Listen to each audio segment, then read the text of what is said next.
Sir हाँ sir एक चीज पूछूं, प्लीज डांटना मत। बोलो बोलो। सर आप ये वाला चैप्टर उसमें कराएंगे, उस वाले बैच में, किस वाले बैच में? हमारे वाले में? हाँ सर शीतश ज्वाइन कर लीजिए। कितने बार करवाओगे चैप्टर? अरे सर बता दीजिए ना, मेरा बिल्कुल मन नहीं करता ये वाली क्लास लेने का, मैं फिर लूंगी नहीं ना। तुम आज वाली, आप पता है ये मुश्किल 4-5 दिन का बाकी कर लो। अब इसका मेन पोर्शन आने वाला है, जो मेन चैप्टर है आखिर में। 4-5 दिन का है, कर लो, फिर मत सर करना। कोई भी नहीं आता ठीक है? इसमें। क्यों? सर और कोई कहाँ आता है, मैं ही तो आ रही हूँ बस। अच्छा तुम ही आते हो तो ठीक है, चलो फिर उस बैच में देख लूंगा, मैं करा दूंगा। चलो देख के मैं एक्स्ट्रा क्लास लगा करा दूंगा। चलो ठीक। सर तो मैं जाऊँ ना फिर? हाँ तुम जाओ।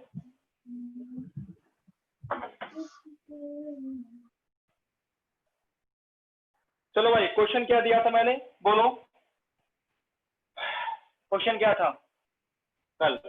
फास्फोरस से कौन कौन सा था, बोलो। 8th 6th 9th 12th 8 फिर 6th जल्दी बस बोलो। सर 6। 6th हाँ यस सर 9th हाँ 12th और 15th 15। ये जो क्वेश्चन नहीं किए थे बताना। सर करें। चलो देखो, सबसे पहले फास्फोरस का एटॉमिक नंबर होता है 15। इलेक्ट्रॉनिक सर कर लीजिए। कॉन्फ़िगरेशन करो।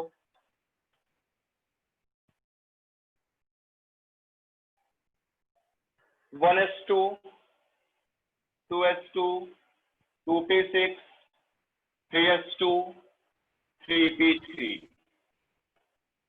ये तुम्हारी लास्ट वाली सेल है, ये NS सेल है, ये N-1s सेल है, और ये तुम्हारी N-2s सेल है। सबसे पहले ऐसे दे लो, ठीक है। अब देखो, अब हमें सबसे पहले 6 इलेक्ट्रॉन के लिए निकालना है। जब हमें आपको मैंने बताया था जिस इलेक्ट्रॉन के लिए हमको निकालना हो जो डिफेक्टिव, वो इलेक्ट्रॉन उसके बाद के सभी को हम खत्म कर देते हैं, मान लेते नहीं है ना, उनका यूज करते हैं। अब जैसे जैसे 15 इलेक्ट्रॉन है टोटल, तो हमें 6 के बाद, 6 और 6 के बाद के सब नेग्लेक्ट करने हैं। तो छठवां इलेक्ट्रॉन कहाँ आएगा? पहला, दूसरा, तीसरा, चौथा, यहाँ आएगा छठवां इलेक्ट्रॉन। फिल करो, फर्स्ट, सेकेंड, थर्ड, फोर्थ,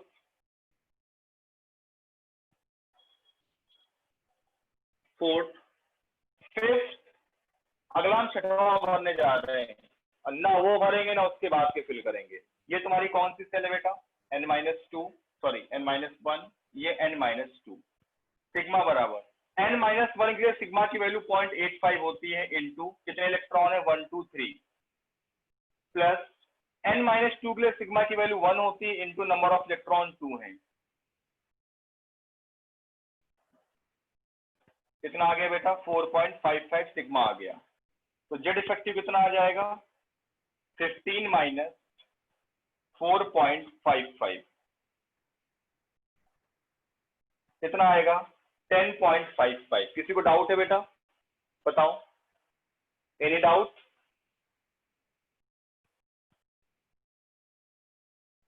बोलो बेटा, आप लोग बोलते क्यों नहीं हो? No sir. Yash, Hemant, Kshitij, no sir. Khushi, Khushi क्यों नहीं है इस बैच में अभी? बैठ वो। Yes sir. क्या हो गया? कुछ नहीं।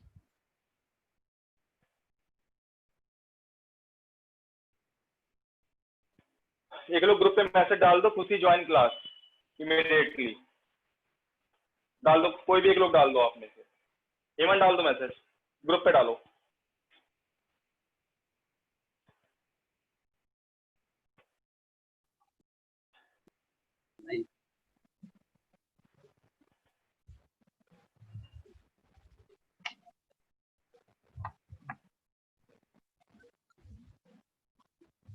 चलो भाई, अब बात करेंगे 8th इलेक्ट्रॉन की।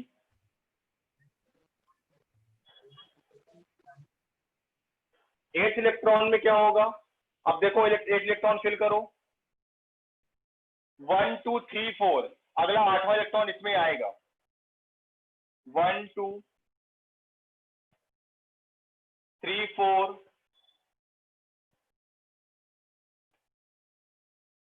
5 6 7।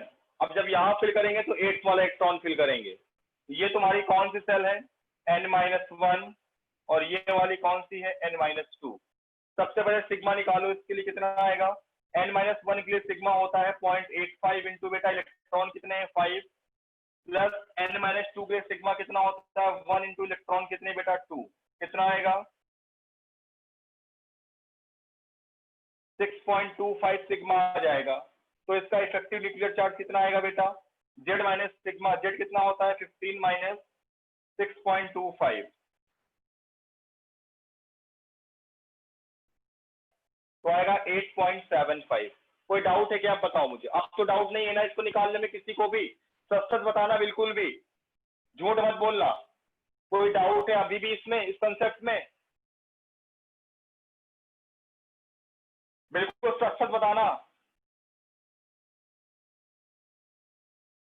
बोलो बेटा। No, sir.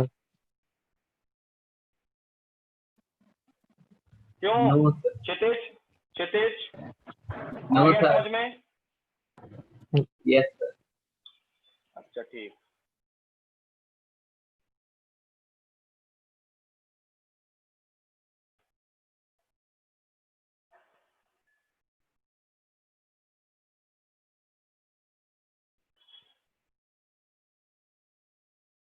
क्षितिज अपनी वीडियो ऑफ करो। वीडियो खुली गई तुम्हारी, क्या हो गया? I could see. खुशी लेट क्यों हो गई?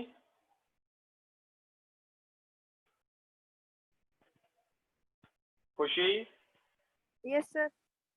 लेट क्यों हो गई आप? हाँ, हो गई बस। टाइम पे आ जाएगा। चलो, कल वाला क्वेश्चन कर लिया था खुशी? Yes sir. चलो अब देखो, अब होता क्या है। अब जैसे 100 के ऊपर के जितने भी एटॉमिक नंबर होते हैं उनका हम नेम कैसे लिखते हैं? अब जैसे मुझे पता है फ्लोरीन 9 होता है एटॉमिक नंबर, नियॉन 10 होता है, लेकिन ऐसे अगर 100 के ऊपर जब हो जाते हैं तो कैसे उनकी हम नेमिंग करते हैं, हम उसके बारे में अब डिस्कस करेंगे। तो जरा लिखो, हेडिंग डालो।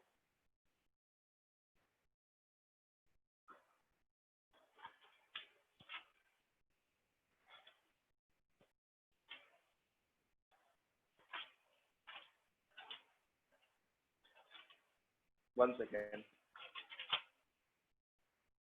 लिखो आयुपेक नॉमेनक्लेचर ऑफ, हेडिंग पड़ेगी IUPAC nomenclature of, IUPAC nomenclature of element having, IUPAC nomenclature of element having, IUPAC nomenclature of element having atomic number greater than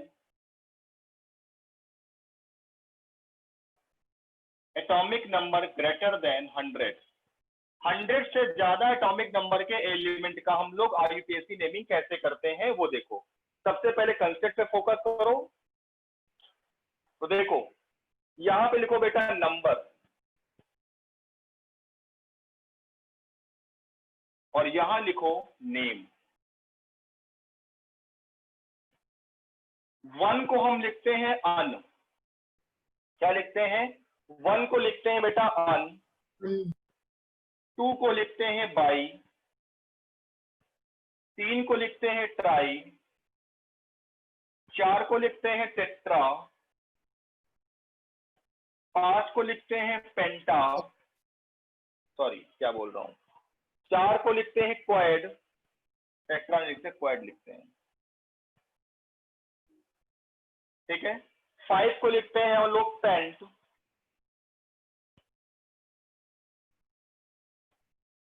6 को लिखते हैं हम लोग हेक्स, 7 को लिखते हैं सेप्ट, सर हैप सेवन को लिखते हैं सेप्ट, जितना लिखा रहा हूं उतना देखो। 8 को लिखते हैं ऑक्ट, 9 को लिखते हैं इन, और 0 को लिखते हैं नील। ये ऑर्गेनिक वाली नहीं है। 1 को अन लिखते हैं, 2 को बाई, 3 को ट्राई, 4 को क्वेड, 5 को पेंट, 6 को हेड, 7 को सेप, 8 को ऑफ, 9 को नील इन, और 0 को नील।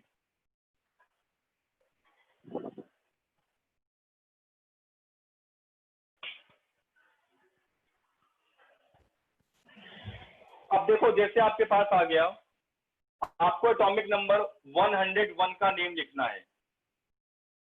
तो आप बोर्ड पे देखना, सिर्फ 1 को क्या लिखोगे, अन, 0 को नील, 1 को अन, और लास्ट में लिख दो ईएम।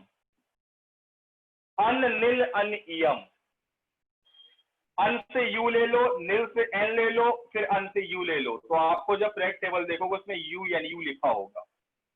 इसका मतलब होता है 101। क्या होता है बेटा इसका मतलब? 101। आपसे बोलेगा 102 का लिखो, तो 1 को लिखोगे अन, 0 को लिखोगे नील, 2 को लिखोगे bi, UNB। Un nil bi ium, कोई दिक्कत? Un nil bi ium. Sir ium जरूर लगेगा? हाँ, लास्ट में ईएम लगेगा, ध्यान रखना, लास्ट में ईएम लगेगा। 114 अन, फिर अन क्वेडियम, UUQ। आपने देखा होगा पीरियोडिक टेबल में ऐसे ऐसे नाम लिखे हुए हैं, शायद उस टाइम आपको नहीं आते होंगे, लेकिन अब आपको शायद आ गए होंगे। ठीक है ना बेटा? यस, ठीक है खुशी। 108 Yes, sir. Un nil octium, OUNO। 124 un bi quadium. अब तो लिख लोगे, बताना तो नहीं पड़ेगा। यस सर, लिख देंगे। 105 अन नील पेंटियम। 111 अन अनियम। 110 अन नीलियम। नोट कर लो बहुत तेजी से। सर हो गया। नहीं हुआ। नोट कर लो, क्या दिक्कत है?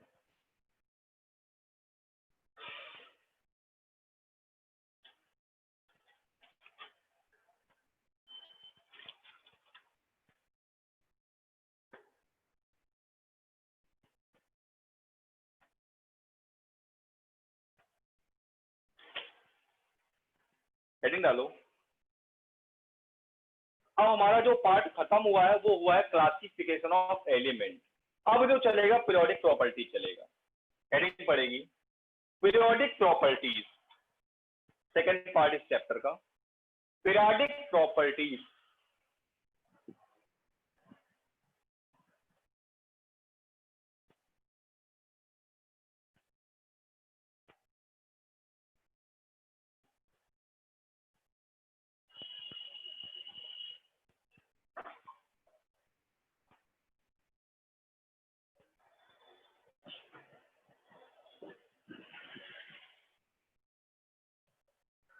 देखो बेटा,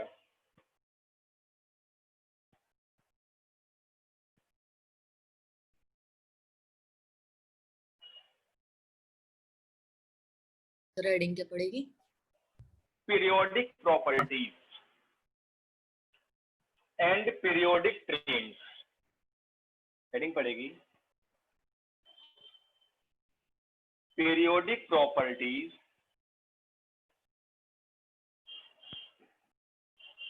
एंड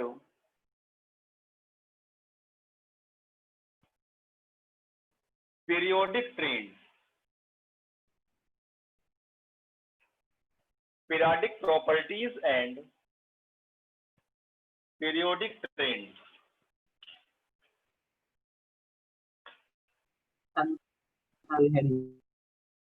सबसे पहला हेडिंग पड़ेगी एटॉमिक रेडियस,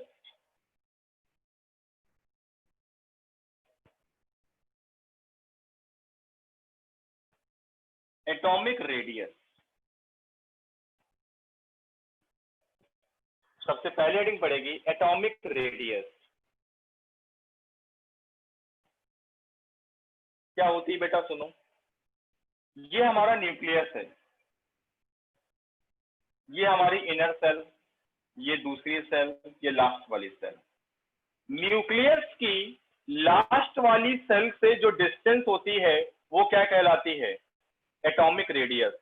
न्यूक्लियस की लास्ट वाली सेल से जितनी भी डिस्टेंस होती है वो क्या कहलाता है, बोलो। Atomic outer radius. Most shell के इलेक्ट्रॉन और न्यूक्लियस के बीच की डिस्टेंस क्या होती है, लास्ट वाली सेल में जो Radius. इलेक्ट्रॉन और न्यूक्लियस के बीच की डिस्टेंस क्या कहलाती है, Radius. एटॉमिक रेडियस कहलाती है बेटा। क्या सर कहलाती वीडियो है, पॉज हो ये आपकी क्या होगी, एटॉमिक रेडियस। कहाँ पॉज हो गई, सर नहीं हुई। लिखो, it is the distance between, it is the distance, sorry, it is the distance from the nucleus, it is the distance from nucleus, it is the distance from nucleus to the outermost cell electron, to the outermost electron, last वाला से, last वाले से, it is a distance from the nucleus to the outermost electron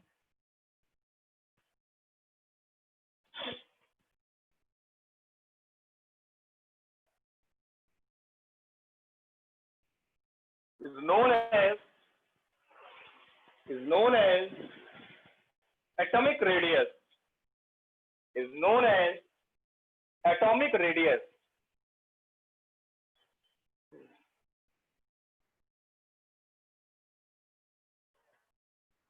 is known as atomic radius।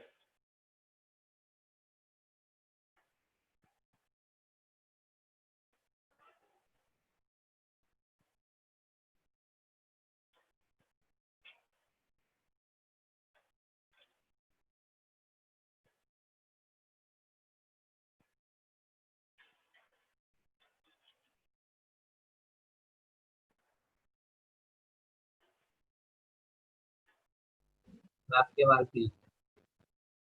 It is known as atomic radius।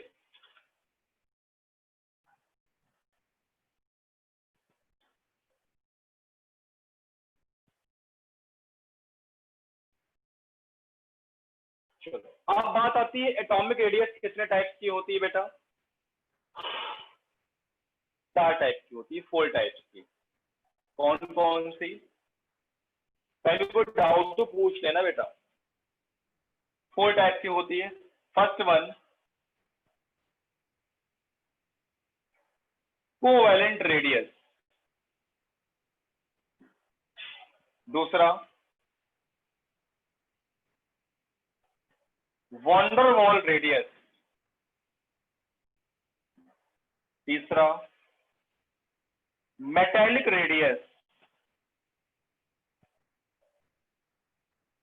Last one, ionic radius. Covalent radius, van der Waal radius, metallic radius और ionic radius. इसको हम लिखेंगे CR से, ये VR से, ये MR से और ये IR। सबसे पहले हेडिंग पड़ेगी बेटा कोवैलेंट रेडियस। मुझे इंटेल लो सर। हाँ, सर एंड कर लेना सर, एक सेकंड में। हेडिंग पड़ेगी आपकी कोवैलेंट रेडियस।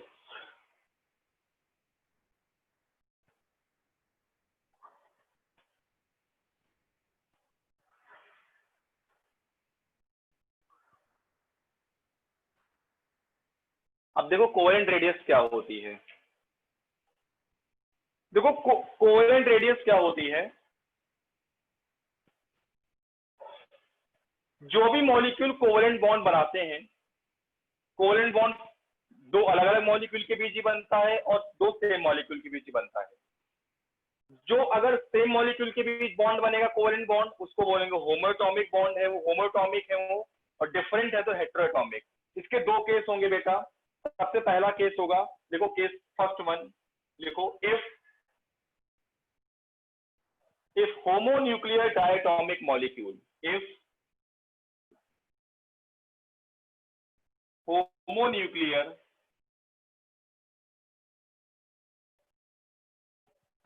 diatomic molecule जैसे O2, N2, F2, H2, same type के एटम के बीच जब बॉन्ड बनता है तो उस पूरे मॉलिक्यूल को क्या बोलते हैं? Homonuclear diatomic molecule. और इनके बीच जो बॉन्ड बनता है, कौन सा बॉन्ड बनता है बेटा? कोवेलेंट बॉन्ड बनता है। कौन सा बॉन्ड बनता है?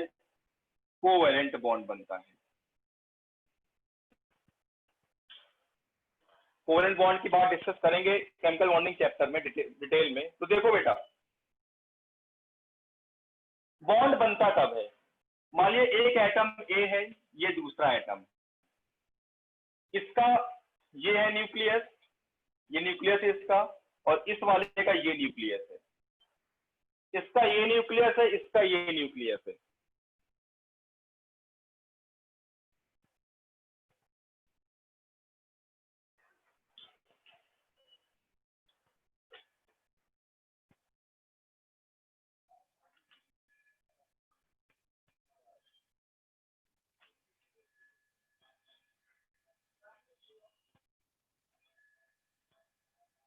देखो, कोवेलेंट रेडियस, होमोन्यूक्लियर डायटोमिक, भाई ए और ए मिलके क्या बनाएंगे बेटा? A2 बनेगा। तो ए और ए के बीच जब कोवेलेंट बॉन्ड बनेगा तो क्या बनेगा? ये A2 बनेगा। ये इस वाले ए का न्यूक्लियस, इस वाले ए का न्यूक्लियस, ये जब दोनों ओवरलैप कर जाएंगे, जब ये दोनों क्या करेगा? ओवरलैप कर गए, तो इनके बीच की यहाँ पर क्या होंगे? ओवरलैपिंग इलेक्ट्रॉन होंगे। ये इनका न्यूक्लियस है इस वाले का, ये इस वाले का न्यूक्लियस है। दोनों न्यूक्लियस के बीच की डिस्टेंस क्या कहलाती है? बॉन्ड की लेंथ कहलाती है। और इसका आधा कर दोगे तो क्या आ जाएगी? कोवेलेंट रेडियस आ जाएगी। तो कोवेलेंट रेडियस बराबर होता है d/2। दो न्यूक्लियस के बीच की डिस्टेंस अपॉन 2। कब? जब वो बॉन्ड बना ले। अब इन्होंने बॉन्ड बना लिया है, तो इन दोनों के डी के बीच की जो डिस्टेंस है उसको बोलते हैं बॉन्ड लेंथ d/2। जैसे ए और ए, जैसे ए और ए ये है ना, ये मतलब एक्चुअल में ऐसा होता है बेटा। तो इन दोनों के बीच जो डिस्टेंस होती है वो क्या कहलाती है? ये बॉन्ड लेंथ कहलाती है। इसका आधा कर दोगे तो रेडियस आ जाएगी। आपको ये पता होता है, ये निकालना होता है। और दोनों एटम सेम है, ए और ए ही हैं, तो क्या लिखोगे? ए सिंगल बॉन्ड, ए भी लिख सकते हैं, ए बॉन्ड। ए और ए के बीच की बॉन्ड है, के बीच की डिस्टेंस है।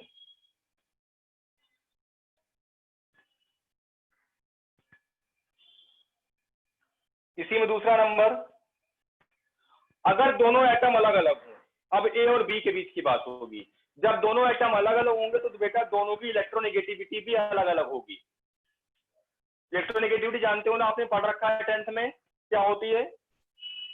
बेसिक नॉलेज तो है इलेक्ट्रोनेगेटिविटी का। इलेक्ट्रोनेगेटिविटी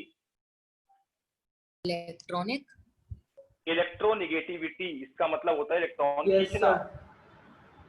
हाँ। इफ, अगला case, if heteronuclear diatomic molecule,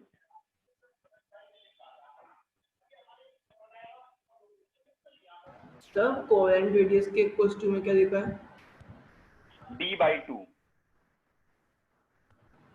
ये डिस्टेंस होती है दोनों न्यूक्लियस के बीच की डिस्टेंस /2। इसको बोलते हैं, इस d को बोलते हैं एक्चुअल में बॉन्ड लेंथ।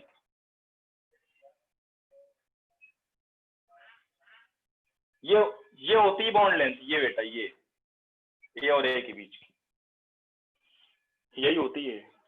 अब हेटेरोन्यूक्लियर का मतलब क्या हो गया? दो अलग अलग एटम, एक ए होगा तो दूसरा बी टाइप का होगा। ए की इलेक्ट्रोनेगेटिविटी को हम बोलते हैं काई ए और इसको बोलते हैं काई बी। इलेक्ट्रोनेगेटिविटी को काई से रिप्रेजेंट करते हैं, आपको क्वेश्चन में गिवन होती है। ए की मान ली काई ए, बी को मान लिया काई बी। इन दोनों एटम ने आपस में ओवरलैप करके क्या बना लिया, मॉलिक्यूल बना लिया। ये ए है और ये बी है, इसके बीच की डिस्टेंस डी है। आपसे कह रहे हैं कि कोवेलेंट रेडियस क्या होगी बेटा इसकी, तो इसका फॉर्मूला होता है D A B is equal to radius of A atom की रेडियस प्लस बी एटम की radius minus 0.09 into chi A minus chi B, electronegativity का डिफरेंस। आपको सब चीजें गिवन होती हैं, एक चीज को छोड़कर जो आपको फाइंड करनी होती है। एग्जांपल जैसे HF, तो बेटा ये ए टाइप का, ये बी टाइप का, डायटोमिक है, दो एटम है, इसको क्या बोलेंगे, हेट्रोमोलिकुलर। HCl, ये भी क्या है, डायटोमिक है, दोनों अलग अलग मॉलिक्यूल हैं, दोनों अलग अलग एटम मिलकर मॉलिक्यूल बना रहे हैं। तो अगर इनके बीच की हमें, हाँ, तो इसकी अलग इलेक्ट्रोनेगेटिविटी होती है, इसकी अलग होती है। बेटा आपको क्वेश्चन में गिवन होगी, आपको सब कुछ दिया होगा, आपसे एक ही निकलवाएगा इनमें से बस। सर थोड़ा शिफ्ट कर दीजिए था।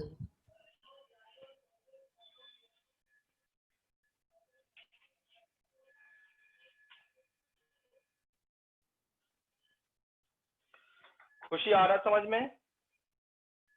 Yes sir.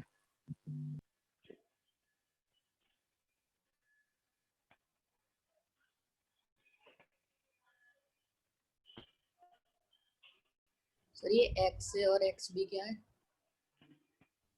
Electronegativity of A and B. Okay sir. Electronegativity of, बस इलेक्ट्रोनेगेटिविटी अलग से पूरा कंसेप्ट है, आपको इसी में है, पीरियोडिक प्रॉपर्टी में ही। Electronegativity of A and B,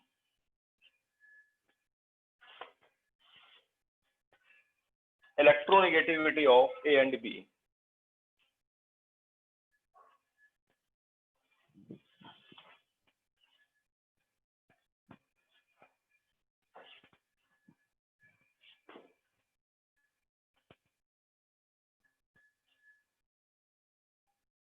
हो गया नोट? क्वेश्चन लिखो।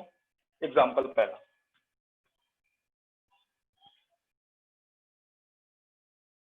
Right down, if bond length of H2 molecule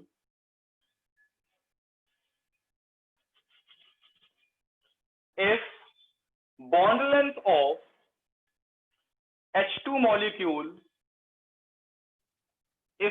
length of H2 molecule is 0.74 angstrom, then what is the covalent radius of hydrogen atom? H2 molecule same type का atom के बीच बना है कि नहीं पता, पहला वाला केस फॉलो करेगा। आपको ये दिया है डी, आपको निकालना क्या है, रेडियस कितना आएगा, कितना आएगा, 0.27 into 10 to the power 10। बहुम मार खाओगे, तुमसे कहा मैंने मीटर बताओ। और 0.27 आएगा, देखें कहीं के 0.37 आएगा, 0.37। 0.37। खुशी क्या आएगा answer, Yash. Covalent radius is equal to, ये पहला वाला केस फॉलो करेगा, A2 सेम टाइप का देखो बना हुआ है, डाई एटम, Da2/2, ये Da की जगह H है, H2/2, कितना दिया है बेटा, 0.74/2, कितना आएगा, 0.37 एंगस्ट्रॉन रेडियस आएगी हाइड्रोजन एटम की। कितनी आएगी खुशी, 0.37 एंगस्ट्रॉन आएगी। कोई डाउट है, बताओ।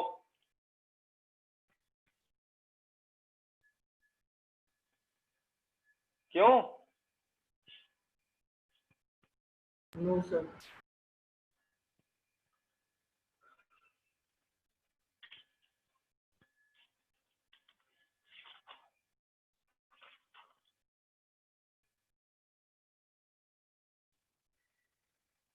क्वेश्चन लिखो,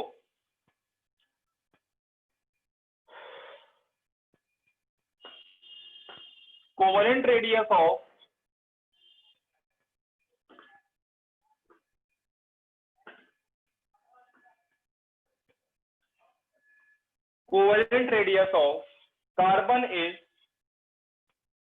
covalent radius of carbon is 0.77 angstrom, 0.77 angstrom, and bond length of C single bond H bond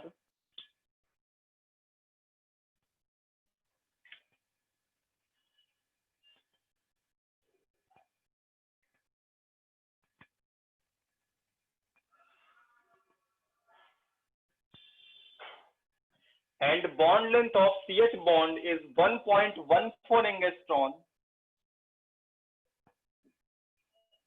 Then find out the covalent radius of bond length of CH bond. अच्छा उसमें आ रहा होगा, रोशनी आ रही है. Bond length of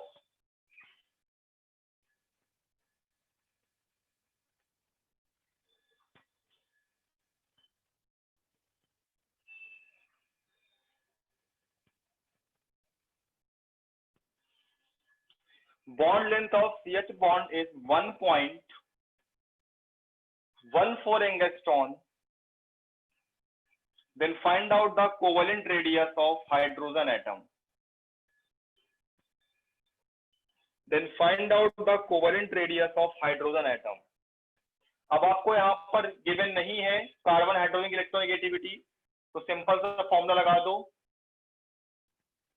जैसे मान लो दो atom के बीच बन रहा है कोई मॉलिक्यूल, अलग अलग एटम है, देखो सी और एच अलग अलग एटम है. अब तुम्हें इनके बीच की रेडियस निकालनी है हाइड्रोजन की, कार्बन की दी हुई है, अब इलेक्ट्रोनेगेटिविटी नहीं दी हुई, तो समझ जाओ फिर फॉर्मूला क्या लगेगा, DAB बराबर RA प्लस RB. अब इलेक्ट्रोनेगेटिविटी दी होती तो 0.09 वाला लगा देते, आगे नहीं दी है सिंपल इतना लगा दो. आपसे क्या कह रहा है, DCH दिया है बेटा आपको, कार्बन की दी है, हाइड्रोजन पूछा है, फटाक से निकालो आंसर. प्लस माइनस ही करना है बस.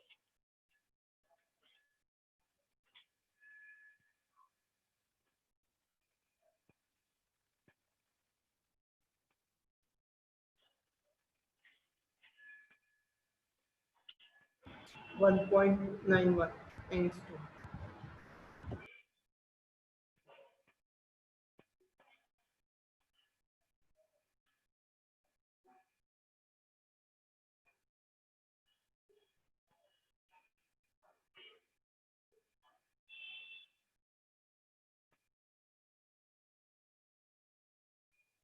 कितना आ रहा है बेटा, 0.37. मैथ सुधार लो अपनी अपनी, सबके सब कुछ भी आंसर दे देते हो. 1.91 आ रहा है. कितना आ रहा है, 1.91. बहुत मार खाओगे बेटा, तुमसे बार बार कह रहा हूँ. मतलब थोड़ी मार नहीं खाओगे, सुधार जाओगे, वो मैथ सही कर लो अपनी. खुशी कितना आ रहा आंसर, 0.37. हाँ सर ये मैंने कितना भी दिया है, चेक 1.14. कार्बन कितना दिया है, 0.77. ये निकालना है, इधर लेके आओ, कितना आएगा 0.37. किसका आ रहा 1.91 आंसर. सर हेमंत का, सर मैंने यही बोला था. नहीं, ये 1.91 वाले भैया कौन थे, हेमंत तुम थे. सुधर दे बेटा. प्लस कर दिया सर गलती से. हेडिंग पड़ेगी wonder wall radius.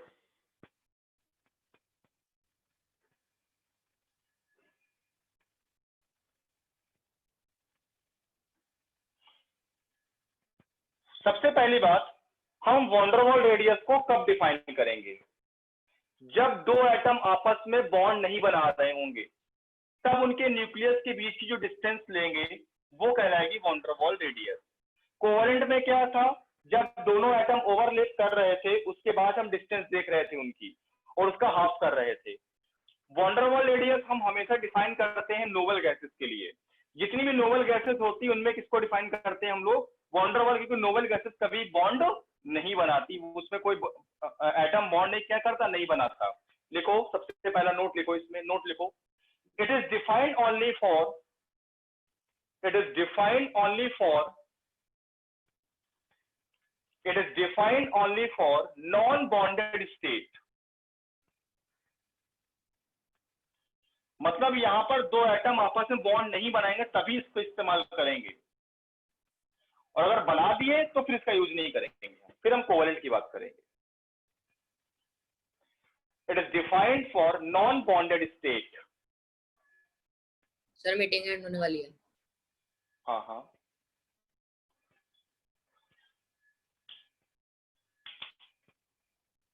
it is defined for non-bonded state।